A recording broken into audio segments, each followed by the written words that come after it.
welcome to Two Fat Brokers podcast or videocast. I'm Ben from Abu Dhabi. Barney from Dubai. Today we're going to be talking about a new announcement. It was announced a while ago, but it's just recently been put in place by Dubai, and that is retirement visas. So, just to give a brief outline, you can now get a 5-year retirement visa if you're over the age of 55 and you have one of the following: a property worth 2 million, a million in savings, or an income of 20,000 dirhams. So you can get I think it's a month, yeah, and I think it's a 5-year retirement visa. So renewable every 5 years. Yeah. So I think this is, we've done another podcast on this. This is one of the initiatives by the UAE government as a whole. Specifically here, we're talking about Dubai, although this has been debated by Abu Dhabi as well. In an attempt to get people to stay in the Emirates longer, spend their money here, because obviously if you've got a job here and you lose your job or you retire, you have to go back to your home country, even if you were born here, if you're not a citizen. So it's an attempt by the government to get people to stay here longer, even if they're not productive working members of society. But they do have an income of 20,000 dirhams a month. Yes. And they do have asset value here. So they would be considered somebody that's gonna spend money and boost the economy. But they might have an income of 20,000. That's true, they might. Yeah. So okay, I think, let me caveat everything I say after this, because I might be a little bit controversial, which he's gonna hate. I think it's fantastic that the UAE are creating these kind of initiatives to persuade people to be here longer. Obviously we've got the investment visa, we've got the gold card, now we've got the retirement visas.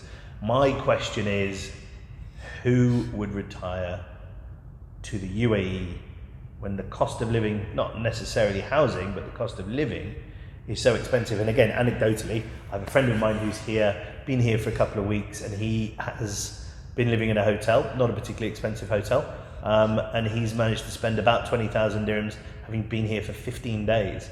Wow. Yeah. That's good going.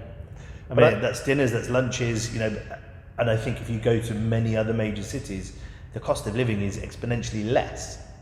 Well, it's a choice, right? I mean, some people might have been born in Dubai or Abu Dhabi and their friends are here, so they want to stay here as opposed to go back, to wherever nominally their home is, or they might have lived here for 20 years and they want to stay.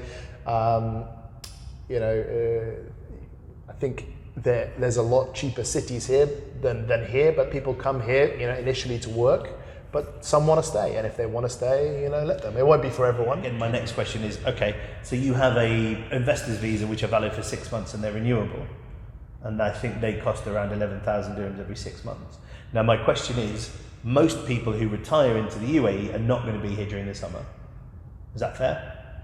Nobody really wants to unless it's your proper home. But yeah, I guess if you've got the option, you go on holiday. So how does it compare to an investor's visa, which is 6 months for 11,000 dirhams? I don't really know what an investor visa. What is that? So if you own a property, I think it's over 1 million dirhams, you're eligible for a 6 months investor visa. Okay. I mean, obviously you've got to renew that every 6 months. Yeah. Obviously you need a property with it. So if this is someone who doesn't have a property but has 1 million in savings or 20,000 dirham income, it might be valuable for them. But also it's a longer term security, right? It's 5 years as opposed to 6 months renewable.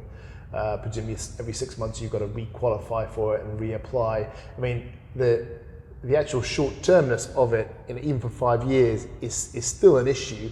I would want the retirement visa to be longer, because as soon as you're 55, fine, 5-year visa is great, but what if you're 80 or 85 and you want this visa because you want to, presumably live here for the rest of your life? You don't want to be 85 and all of a sudden, you don't qualify for this visa for some reason, and then you have to move and start a new life somewhere else at 85. So you want that, you want that security through. And I think presumably if you meet one of the 3 requirements, you then get to renew it for another 5 years. Yeah, but I mean, maybe you've got 1 million in savings and then you're eating 3 years savings, and then you've only got 950,000, so you don't qualify anymore. So then you have to leave.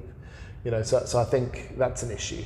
Well, that's up to the individual. I mean, there are reasons that you would have your visa in any country revoked, aren't there? This is one of their caveats. I understand. Yeah, but I mean, I think there's no way that you can be a burden on the state if you're a retiree here, right? Because you need health insurance. You don't have health insurance, So and obviously there's no welfare if you're homeless or you don't have any money. So you can't be a burden on the state. It's not possible. The state is never going to pay for you.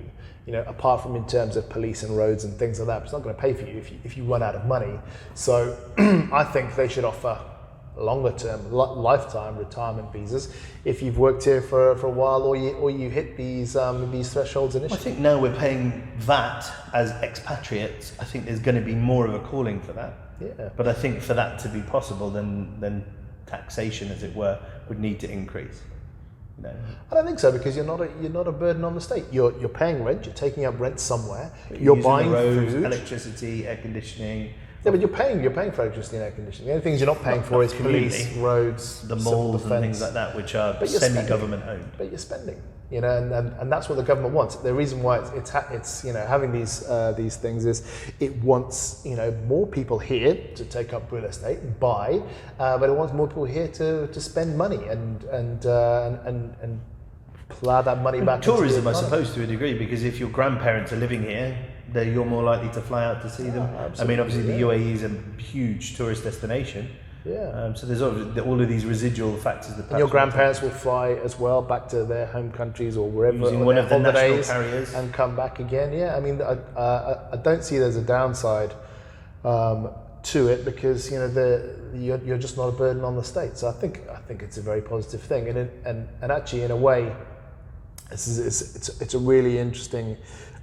Because right now, from coronavirus, a lot of people have lost their jobs and they've had to leave the country. Whereas, let's say, we're from the UK. If we lost our jobs in the UK, we'd stay and we'd rent and we'd spend money and we'd still be helping contribute to that economy. But here in the UAE, you lose your job, you've got to leave and go back to your home country. Qualify for an investor visa. Unless you get a visa in another way. And so a lot of people talk about it's great to export unemployment, but only if you're having to support those unemployed people. So let's say we became unemployed here in the UAE. We wouldn't get support from the government. We wouldn't be a cost to the government, but we'd still be paying rent and buying things in malls and buying food and still be contributing to the economy for as long as we can. And then at some point we decide, we'll run out of money or whatever the case might be, and then we go back to our home countries. So I think exporting unemployment for the UAE is not that valuable in the way, you'd love it if you were a UK or something and you could just send all your unemployed somewhere else, because they're a huge burden on the state. Obviously, I don't really mean that to the UAE. It's free to keep unemployed people here. I mean, the only downside would be an increase in crime, I guess. Destitution. Yeah, exactly.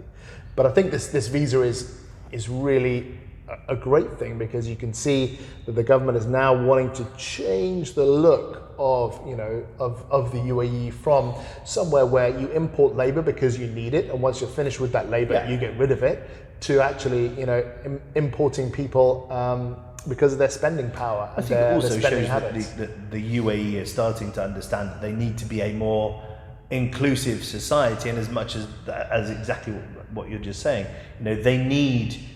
Because the indigenous population is not that big, and they have their own skill sets, they begin to realise that they need people to populate the city on a longer term basis. When I moved here and you moved here 12 years ago, this was a place where you came, you earned money, you sent it home, and you went home and you followed your cash, and there you retired or you did whatever. Whereas now they're trying to make it more of a city for life, which, at the end of the day, with all of the visa changes that they're making, is a fantastic thing.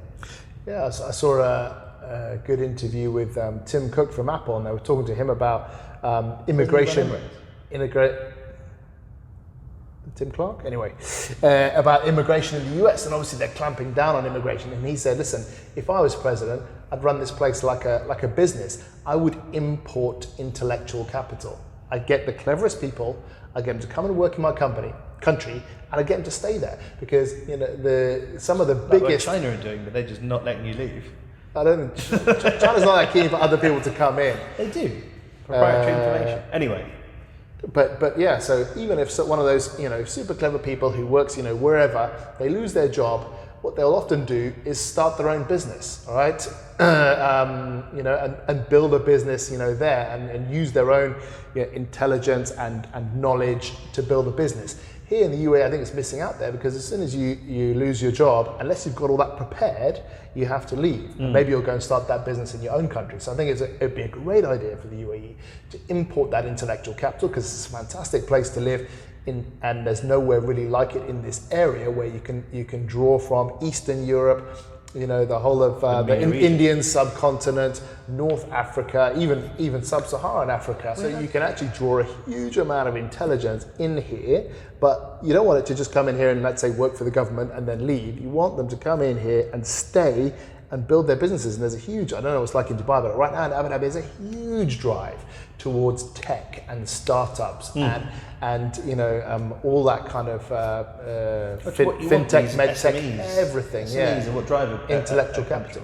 Yeah, so I think going back to what we're talking about here in the retirement visa, hopefully it's a thin end of the wedge of a big attempt by the UAE to bring brains and intelligence into the UAE. Yeah, and keep them as here. mentors. They've always been good at bringing brains into the UAE. Great examples here. I reckon they get rid of us. Tweedledum and Tweedledee. Two fat brokers. Yeah. We have been Two Fat Brokers. What a great place to end on. Thank you very much. We have been Two Fat Brokers. See you next time.